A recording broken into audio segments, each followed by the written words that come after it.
Ainaghar Files, Episode 2.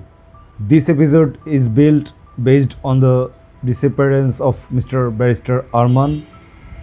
He is the son of Jamaat leader Mir Kashem Ali, and Mir Kashem Ali was executed by the fascist government in an allegation of crimes against humanity.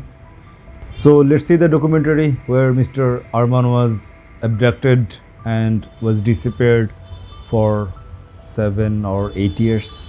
Let's check out. Jamaat ইসলামের নেতা মীর কাশেম আলীর বিরুদ্ধে 2013 সালে আওয়ামী লীগ সরকারের দেওয়া যুদ্ধ অপরাধের মিথ্যা মামলায় তার আইনজীবী হিসেবে কাজ করছিল তারই ছেলে মীর আহমেদ বিন কাশেম। আমি আমার পিতার মামলায় নিয়োজিত আইনজীবী ছিলাম। আমার পিতার বিরুদ্ধে তৎকালীন রাষ্ট্রপক্ষ 22 জন মুক্তিযোদ্ধাকে নিয়ে আসে সাক্ষী দেওয়ার জন্য। আমরা এটাকে কাউন্টার করার জন্য 44 জন মুক্তিযোদ্ধার নাম দেই, যে 44 জন মুক্তিযোদ্ধা আমাদের পক্ষে সাক্ষী দেবে। তখন আদালত থেকে আদেশ দেওয়া হয় যে 3 জনের বেশি আনা যাবে না। মামলাটা এরকম ছিল যে একজনকে হাত পা বেঁধে সাঁতার করতে দেওয়া হতো। যখনই আসামি পক্ষ এমন কোনো যুক্তি তুলে ধরতো যেটা উত্তর রাষ্ট্রপক্ষে ছিল না, তার এমনভাবে আইনটা পরিবর্তন করতো যাতে আমাদের এই আর্গুমেন্টটা নিষ্ফল হয়ে যায়। এই জিনিসগুলো গণমাধ্যমে উঠে আসছিল না। সরকার যেভাবে কথা বলতে তার চাইতে সেভাবেই তার কথা বলতে পারতো। প্রতিদিন মামলার শুনানির পর এই বিষয়গুলো আমি আমার পোস্টে তুলে ধরতাম। তো আমার এই পোস্টগুলো খুব অল্প সময়ের ভিতরেই আন্তর্জাতিক সম্প্রদায়ের নজরে আসে। তাদের কথা হচ্ছে যে একজন আইনজীবী এই অভিযোগগুলো তুলেছে, সরকারের বক্তব্য কি? সরকার তো জেনে বুঝেই কাজগুলো করছে, তারা তো ন্যায় বিচার করার ইচ্ছা তাদের ছিল না, তাদের কাছে এগুলো উত্তর ছিল না। আন্তর্জাতিক সম্প্রদায়ের কাছে তাদের এই ভাবমূর্তিটা নষ্ট হতে থাকে। তো অনেকেই বলেছে যে ওকে একটু সরে যেতে, কিন্তু ও বলেছে যে আমি আমার বাবার লয়ার হিসাবে আমাকে এই লড়াইটা লড়তে হবে, আইনি এই লড়াই আমাকে লড়তে হবে, কাজে আমি কোথাও যাব না। আমি যদি চলে যাই তাহলে ওরা খুব সহজেই আব্বুকে ফাঁসি দিয়ে দিবে।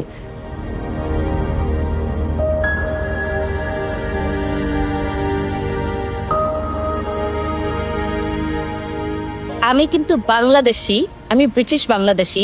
একসাথে যদি আমরা কাজ করি অনেক অ্যাচিভ করা যাবে আমাদের কমিউনিটির জন্য। মারামারি কাটাকাটি আর নেগেটিভ ক্যাম্পেইন করে কোনো লাভ হবে না। আমরাও প্রোগ্রেস করতে পারবো না, আর আমাদের কমিউনিটিও প্রোগ্রেস করতে পারবে না। আচ্ছা, আজকের এই বিজয়ে আপনার সব থেকে বেশি মনে পড়ছে কাকে? নানাকে না মাকে? আজকে সবচেয়ে মনে পড়ছে আমার খালাকে, কারণ উনি আমাকে অনেক শিখিয়েছেন। তো একদিক দিয়ে আমার খালা আমার রোল মডেল ছিলেন। Ahmed bin Qasim, Bangladeshi man who's been disappeared by the regime, which obviously you're close with your family connections. People are saying with one phone call, just like this campaign, you could pick up the phone. This man, Ahmed bin Qasim, his family's written to you many times. We've told you about him. He's not your constituent, but with one phone call, you could make a huge difference. No, sorry. You can make a huge difference. I just want to ask. No. I just want to know. Is he Hampstead? He's not a Hampstead. No, he's not a Hampstead resident. Is he a British citizen? He's a British citizen. He's Bangladeshi, but it's being said by many people that you could sign up. British MP. I am. You're also very well connected to the regime. Born in London. Are you implying I'm a Bangladeshi politician? You have you have said many times. You've said on a blog post. You said on a blog post. For Hampstead and Kilburn. You described yourself as a spokesperson for the Awami regime. I am a Labour You have Party described member. yourself as a spokesman for the regime. Your aunt is the prime minister. With one phone call, you could. No, I'm saying with one phone call, you can make a difference. What you're saying. I'm saying with one phone call, you can make a difference. 24 ঘন্টার মধ্যে কোর্টে তোলা, এটাই হচ্ছে নিয়ম। কিন্তু 24 ঘন্টা চলে গেল, আমরা কোনো হদিশ পেলাম না তার, সে কোথায় আছে, কিভাবে আছে, কোথায় তাকে নিয়ে যাওয়া হলো, এ কোনো কিছুই আমরা জানতাম না। কিন্তু টানা 7 বছর আমরা জানতে পারলাম না আমার ছেলে আরমান কোথায় আছে। এরকম অভিযোগ অনেকে অনেক কিছু দেয়, কিন্তু তার কোনো প্রমাণ দিতে পারেনি, কোনো নাম দিতে পারে না, কোনো কিছুই দিতে পারে না। এবং অনেক সময় দেখা যায় বলা হচ্ছে অমুক লোক নাই, কিন্তু তাকে খুঁজে পাওয়া যাচ্ছে, সে ঠিকই জীবিত আছে। আবার কেউ অনেক সময় নিজেরাই পালায়, অনেক সময় ধার কর্য করে নিজেরা লুকিয়ে ফেলে, সে ধরনের ঘটনাও আছে।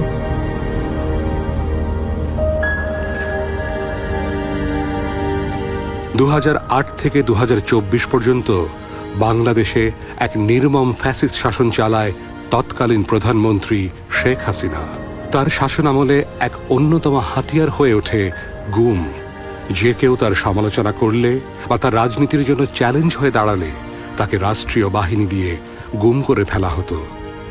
এই গুম হওয়া মানুষদের বেশিরভাগই আর কোনোদিন ফিরে আসেনি। তাদের পরিবার জানে না তারা কোথায় আছে। ধারণা করা হয় বেশিরভাগকে হত্যা করা হয়েছে। তবে তাদের মধ্যে কেউ কেউ আছে সৌভাগ্যবান, যারা 7-8 বছর পরে হলেও মুক্তি পেয়েছেন। এরকমই একজন ব্যারিস্টার আরমান 7 বছর পর মুক্তি পেয়ে আমাদের সামনে তুলে ধরেন তার বন্দি জীবনের আদ্যপান্ত।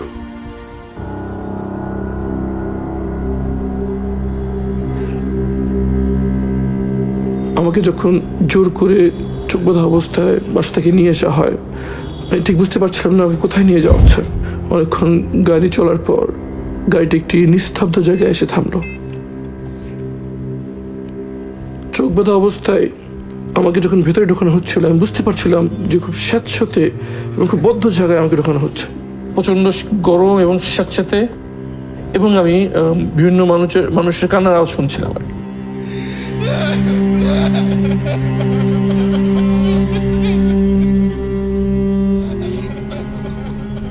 আমাকে চোখ বেঁধে এই সেলের ভিতরে নিয়ে আসে। শুরু হয় আমার 8 বছর অন্ধকার জীবন।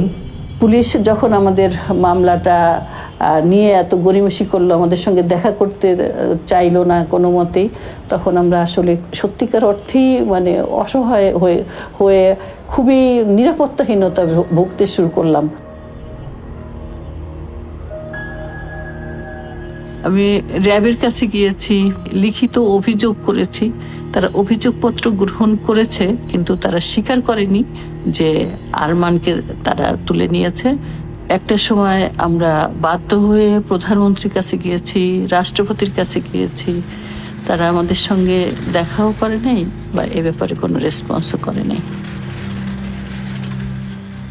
আমাকে নির্দেশ দেওয়া হয়েছিল যে কোনো প্রয়োজন হলে হাতকড়া দিয়ে লোহার দরজায় এভাবে 3 বার আওয়াজ করতে হবে। 3 বার আওয়াজ করে মিনিমাম 10 মিনিট ওয়েট করতে হবে কেউ আসার জন্য। যদি 10 মিনিটের মধ্যে কেউ না আসতে 10 মিনিট পর আবার 3 বার আওয়াজ দেওয়া যাবে এভাবে লোহার দরজায়। কিন্তু যতই ইমার্জেন্সি হোক, একবার আওয়াজ দেওয়ার পর 10 মিনিটের আগে আর আওয়াজ দেওয়া যাবে না। যদি আমি কখনো আবার আওয়াজ দিতাম, আমার সাথে দুর্ব্যবহার করা হতো। তো অনেকবার এরকম হয়েছে যে খুব জরুরি ভিত্তিতে টয়লেটে যাওয়া দরকার, আমি আওয়াজ দিচ্ছি, ওয়েট করে আছি, আবার আওয়াজ দিচ্ছি, ওয়েট করে আছি, কিন্তু আসতেছে না। এক সময় ওয়েট করতে করতে আমার কাপড় নষ্ট হয়ে গেছে। একাধিকবার এরকম হয়েছে।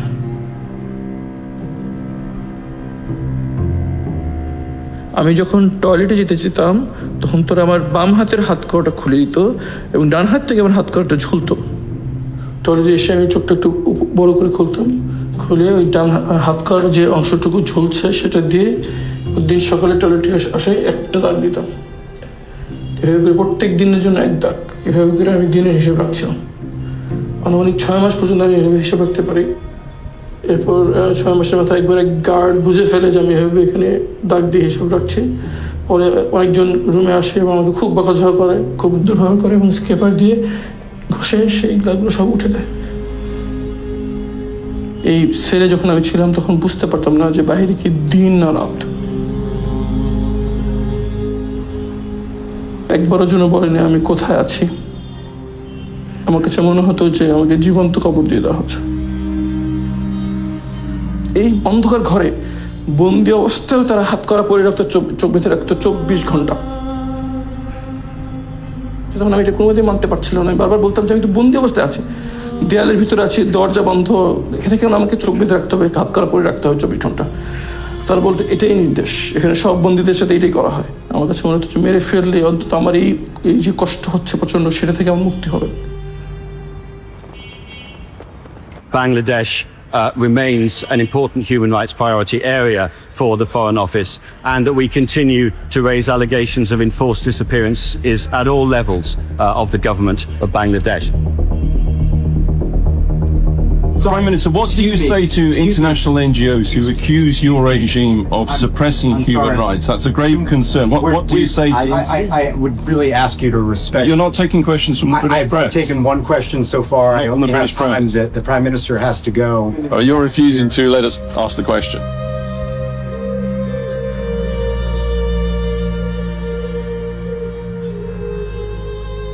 যখন সকলে প্রহরীরা নাস্তা নিয়ে আসলো, তো অনেক ভয়ে, অনেক কষ্ট, মানে মনে মনে আশঙ্কা নিয়ে ভীত সন্তুষ্ট হয়ে আমি বললাম যে আমি রোজা আছি। তো আমি চোখ বাঁধা অবস্থায় কিন্তু ফিল করছি যে প্রহরী এসে অনেকক্ষণ চুপ করে থেকে একটু মুখ খারাপ করে বললো যে সেরি কি দেখেছিস?